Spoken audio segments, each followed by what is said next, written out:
അതിനായിട്ട് ഞാൻ സ്റ്റൗവിൽ ഒരു പാത്രം വെച്ചിട്ട് അത് ചൂടാകുമ്പോൾ അതിലേക്ക് വെളിച്ചെണ്ണ ഒഴിച്ചു കൊടുക്കുകയാണ്.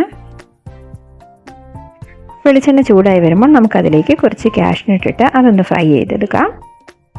ഇപ്പോൾ കാഷ്നട്ട് ചെറുതായിട്ട് മൂത്ത് വന്നിട്ടുണ്ട്. ആ സമയം നമുക്കിതിലേക്ക് കുറച്ച് കിസ്മിസും കൂടി ഇടാം. കിസ്മിസും കാഷ്നട്ടും നന്നായിട്ട് ഫ്രൈ ആയിട്ടുണ്ട്. ഇതിനെ നമുക്ക് മറ്റൊരു പാത്രത്തിലേക്ക് മാറ്റി വെക്കാം.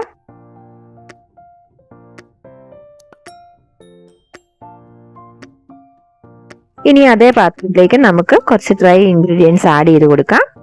അതൊന്ന് ചെറുതായിട്ട് മൂത്ത് വരുമ്പോഴത്തേക്ക് നമുക്ക് ഒരു 2 ചെറിയ സവോള അരിഞ്ഞത് ഇതിലേക്ക് ചേർത്ത് കൊടുക്കാം.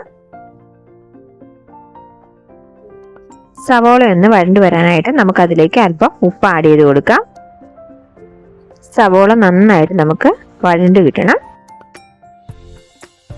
സവോള ചെറുതായിട്ട് വാടി തുടങ്ങുമ്പോൾ നമുക്കതിലേക്ക് 2 പച്ചമുളകും കൂടെ ചേർത്ത് കൊടുക്കാം.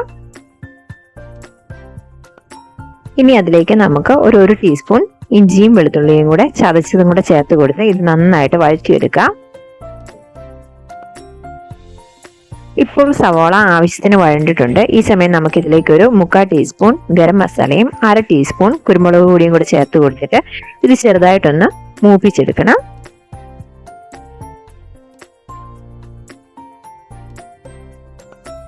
ഇപ്പൊ നമ്മുടെ പൊടിയുടെ പച്ചമണമൊക്കെ മാറി നന്നായിട്ട് മൂത്ത് വന്നിട്ടുണ്ട്. ഈ സമയം നമുക്ക് ഇതിലേക്ക് ഒരു ഉരുളക്കിഴങ്ങ് അരിഞ്ഞതും ഒരു ക്യാരറ്റും കൂടി ചേർത്ത് കൊടുത്ത് നന്നായിട്ട് ഇളക്കി യോജിപ്പിച്ചെടുക്കാം.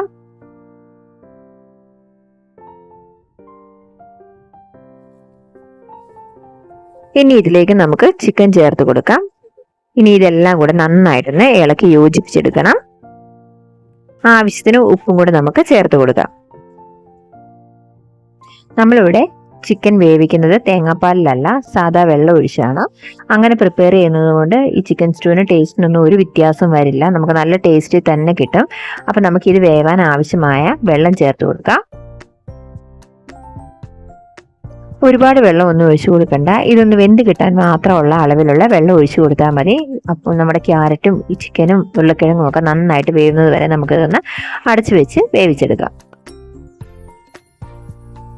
ഇനി നമുക്ക് മിക്സിയുടെ ജാറിലേക്ക് 1 കപ്പ് അളവിൽ തേങ്ങയാണ് ഞാൻ എടുത്തിരിക്കുന്നത്. ഇതിലേക്ക് ഒരു പിടി കാഷ്നട്ട് ചൂടുവെള്ളത്തിൽ കുതിർത്ത് വെച്ചതായിരുന്നു, അതും കൂടി ചേർത്ത് കൊടുത്ത് ആവശ്യത്തിന് വെള്ളം ഒഴിച്ച് നമുക്കിത് നല്ല പേസ്റ്റ് ആയിട്ട് അരച്ചെടുക്കണം. നമ്മളിവിടെ 1 പാലേ തേങ്ങാപ്പാൽ ചേർക്കുന്നുള്ളൂ. അപ്പോൾ ഇത് നന്നായിട്ട് നമുക്ക് അരച്ചെടുത്തിട്ട് വരാം. ഇതിപ്പോൾ നല്ല സ്മൂത്ത് ആയിട്ട് ഞാൻ അരച്ചെടുത്തിട്ടുണ്ട്. അരച്ചതിന് ശേഷം അതൊന്ന് അരിപ്പയിൽ അരിച്ചെടുത്തതാണിത്. ഇപ്പോൾ നമ്മുടെ ചിക്കൻ നന്നായിട്ട് വെന്ത് വന്നിട്ടുണ്ട്. ഈ സമയം നമുക്ക് ഇതിലേക്ക് അരച്ചു വെച്ചിരിക്കുന്ന തേങ്ങാപ്പാൽ ഒഴിച്ചു കൊടുക്കാം. നമ്മൾ കാഷ്നട്ട് ചേർത്ത് അരച്ചത് കൊണ്ട് തേങ്ങാപ്പാൽ പെട്ടെന്ന് തന്നെ കുറുകി വരുന്നതായിരിക്കും. നമുക്ക് നല്ല തിക്കായിട്ടുള്ള ഗ്രേവി ഇതിന് കിട്ടുകയും ചെയ്യും. ഇനി ഇതിലേക്ക് നമുക്കൊരു 1/2 ടീസ്പൂൺ കുരുമുളക് പൊടിയും 1/2 ടീസ്പൂൺ ഗരം മസാലയും കൂടെ ചേർത്ത് കൊടുക്കാം.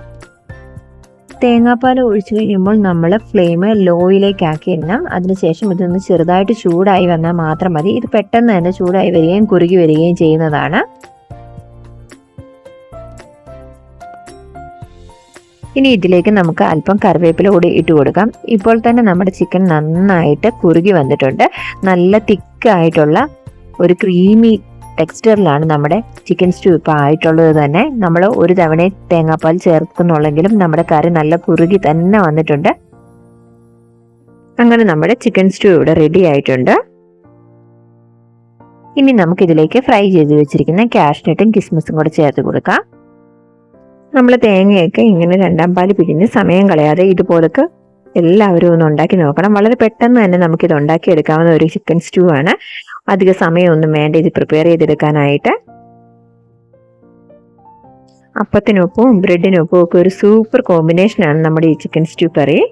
ഇനി നമുക്ക് ചിക്കൻ സ്റ്റൂ മറ്റൊരു